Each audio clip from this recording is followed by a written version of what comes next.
Saudara-saudara yang dikasihi Tuhan Yesus Kristus, selamat berjumpa kembali dengan renungan pendek.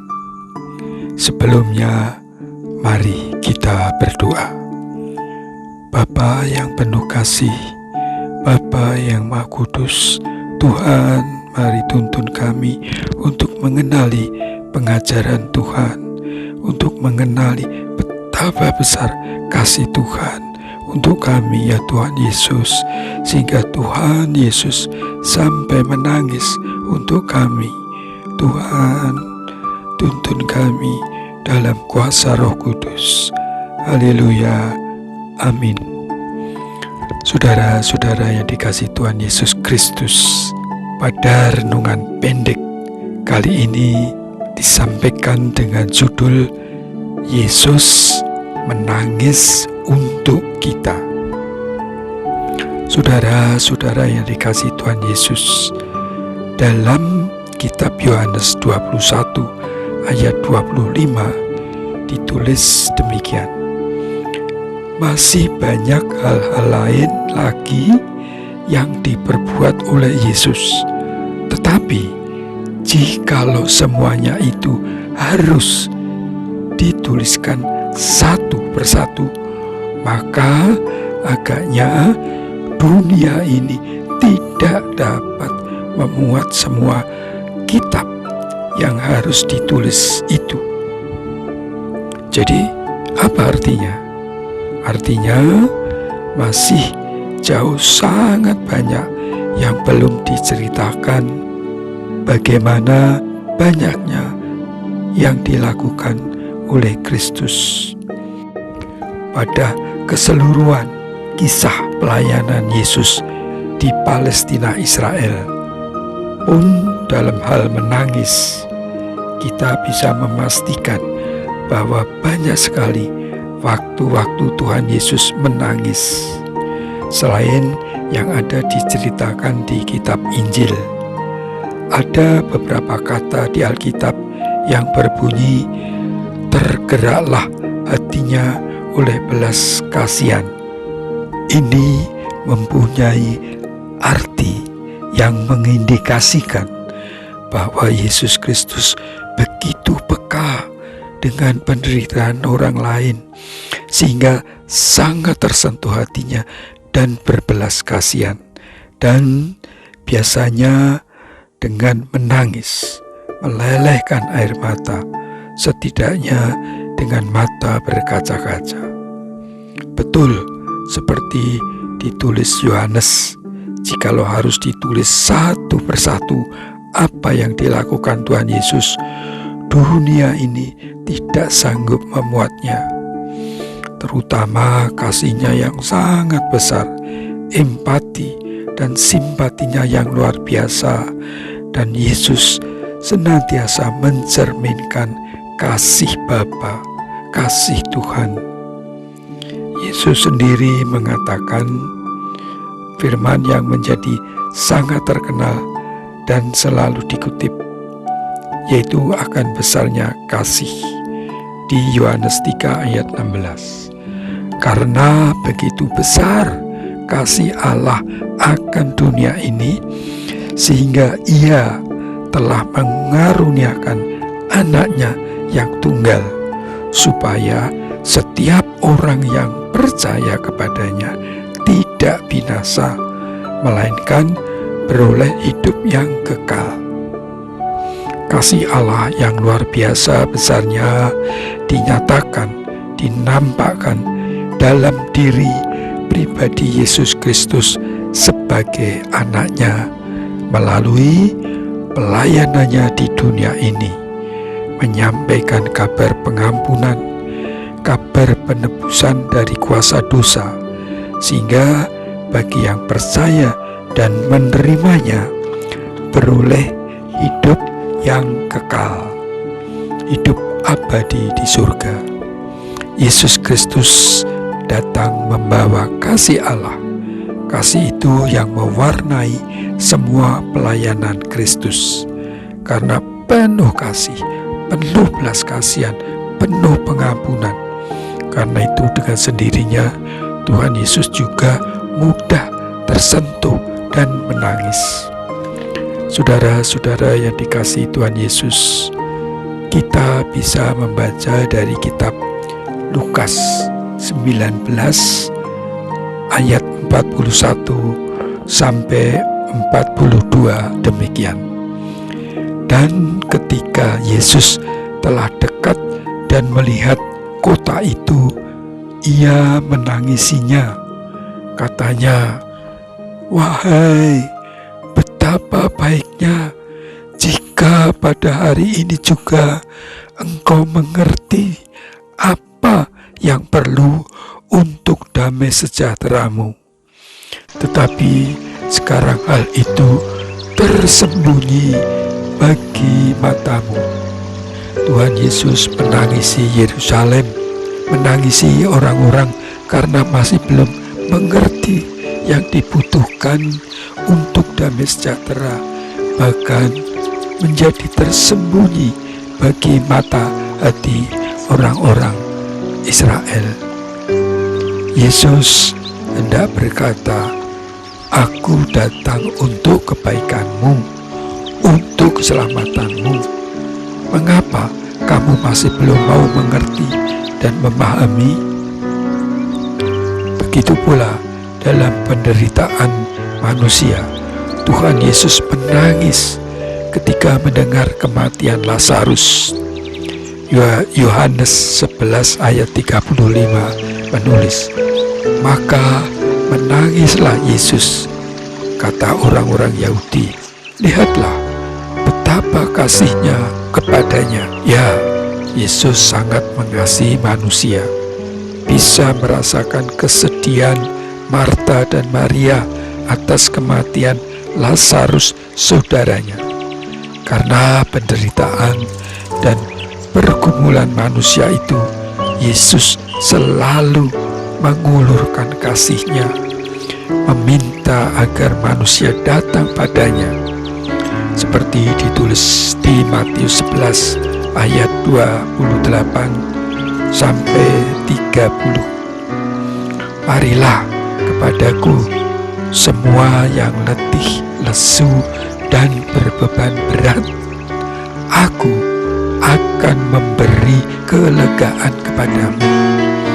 Pikulah kuk yang kupasang dan belajarlah padaku, karena aku lemah lembut dan rendah hati, dan jiwamu akan mendapat ketenangan. Sebab kuk yang kupasang itu enak, dan bebanku pun ringan." Ayat ini memberi pesan mendalam yang meneguhkan, terlebih di masa pandemi ini. Kita semua merasa lesu dan berbeban berat karena pandemi. Namun dengan datang kepada Yesus, orang akan mendapat kelegaan, mendapat ketenangan jiwa. Bukan berarti beban itu lepas, tetapi dengan kasih Tuhan, beban itu merupakan kuk yang Tuhan izinkan kita tanggung menjadi ringan, sehingga kita kuat memikulnya. Karena Tuhan yang rendah hati dan lemah lembut itu ikut menanggungnya. Melalui berserah, melalui doa, dan dikuatkan oleh firman-Nya, Tuhan campur tangan dengan semua masalah kita, dan kita merasa ringan dengan penderitaan tersebut. Saudara-saudara yang dikasihi Tuhan Yesus, dalam surat Ibrani dikatakan bahwa Yesus menangis untuk kita manusia. Ditulis demikian, dalam hidupnya sebagai manusia, Ia, artinya Yesus, telah mempersembahkan doa dan permohonan dengan ratap tangis dan keluhan kepada Dia, maksudnya Allah, yang sanggup menyelamatkannya dari maut, dan karena kesalehannya ia telah didengarkan. Ibrani 5 ayat 7. Pada ayat ini, Yesus sebagai manusia merasakan beratnya tugas yang harus diemban, menghadapi maut, menghadapi keterpisahan dengan Tuhan Sang Penguasa. Tuhan Yesus memohon dengan ratap tangis, menangis dengan sungguh-sungguh dan keluhan.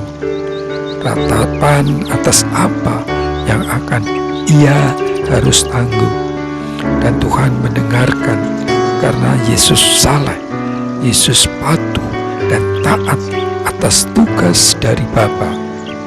Saat di Taman Getsemani menjelang penangkapannya, Tuhan Yesus berdoa dengan sungguh-sungguh hingga keringatnya bercucuran seperti darah karena akan menanggung tugas yang akan dijalani begitu berat.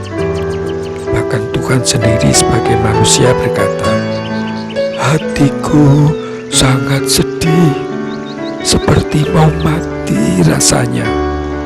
Tinggallah di sini dan berjaga-jagalah dengan aku." Matius 26 ayat 38. Namun Tuhan Yesus tegar dan pada akhirnya siap menghadapi, siap minum cawan penderitaan itu demi kasihnya pada manusia, demi ketaatannya kepada Bapa. Tuhan sangat ingin semua manusia diselamatkan, dan Dia rela menanggung hukuman maut demi keselamatan manusia, keselamatan Anda dan saya.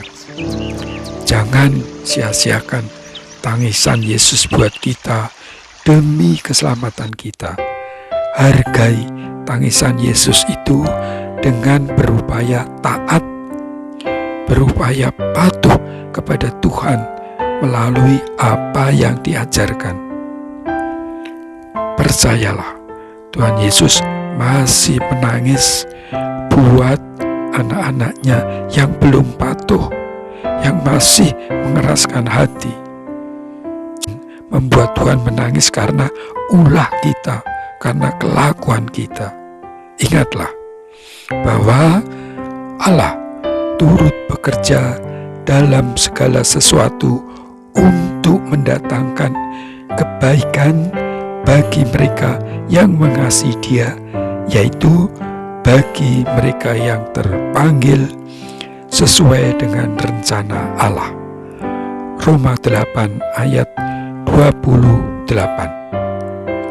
Saudara-saudara, kita dipanggil oleh Tuhan untuk melaksanakan rencana Allah, yaitu hidup di dalam kasih, hidup di dalam ketaatannya. Dan Allah pasti akan turut bekerja untuk mendatangkan kebaikan bagi kita. Karena itu, mari kita yang terpanggil sesuai rencana Allah, kita lakukan untuk pekerjaan-pekerjaan yang menunjukkan bahwa kita mengasihi Dia dengan cara hidup menurut apa yang Tuhan Yesus ajarkan. Mari kita berdoa.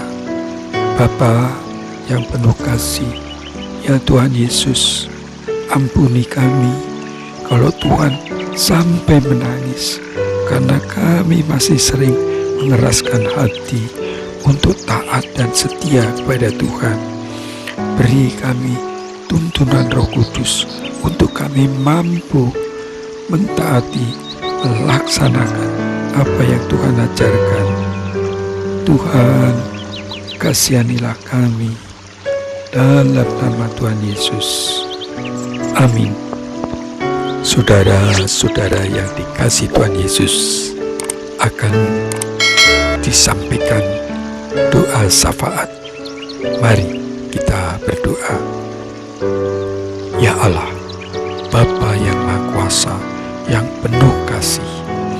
Kami berdoa Bapa untuk saudara kami yang mencari pekerjaan. Tuhan berkati mereka untuk dapat pekerjaan, terutama yang kehilangan pekerjaan akibat pandemi, akibat berbagai persoalan. Tuhan pulihkan kembali supaya bisa bekerja kembali. Tuhan berkati Tuhan mereka juga yang berusaha untuk mencukupi kehidupan mereka dengan berwirausaha. Berkati segala usahanya yang mengalami kebangkrutan karena pandemi. Tuhan pulihkan kembali. Bapa, kami juga berdoa Bapa buat anak-anak Tuhan yang merindukan pasangan hidupnya, yang sudah waktunya berumah tangga. Mari Tuhan beri pertemukan dengan calon pendamping hidupnya. Bapa, kami berdoa untuk anak-anak Tuhan yang sudah menikah, belum mempunyai keturunan. Mari berkati mereka supaya mereka mendapatkan buah sukacita dengan adanya keturunan. Kami mohon Tuhan berkatilah juga mereka Bapa yang sedang sakit. Tuhan pulihkan, Tuhan sembuhkan, terutama di masa pandemi ini. Semakin banyak yang disembuhkan dari virus, semakin banyak yang dipulihkan, disehatkan juga, semakin berkurang yang terkena virus. Berkati upaya vaksinasi agar semakin meluas dan merata. Berkati para tenaga medis dalam melakukan tugas pelayanannya. Berkati mereka yang sudah lama sakit, yang membutuhkan pemulihan dan kesehatan. Berkati mereka Bapa yang berduka cita. Tuhan hiburkan, kuatkan, tambahkan mereka juga yang mengalami penderitaan akibat bencana alam, banjir, erupsi gunung. Tuhan mari Engkau tolong, kuatkan mereka, hiburkan mereka, berkati mereka, pulihkan mereka, dan berkati setiap pertolongan untuk mereka. Kami berdoa untuk mereka yang undur imannya. Bangkitkan kesemangat mereka kembali mendekat kepada Tuhan dan merasakan betapa damai sejahtera ketika kami berjalan bersama Tuhan. Tuhan, tolonglah mereka yang mengalami kesulitan-kesulitan finansial, keuangan, relasi keluarga, pekerjaan, masalah-masalah dengan sesamanya, dan berbagai persoalan yang lain. Tuhan, ampuni segala dosa kami. Kami mohon, kasihanilah kami dan berkatilah kami seturut kehendak Tuhan sendiri. Dalam nama Tuhan Yesus. Haleluya. Amin.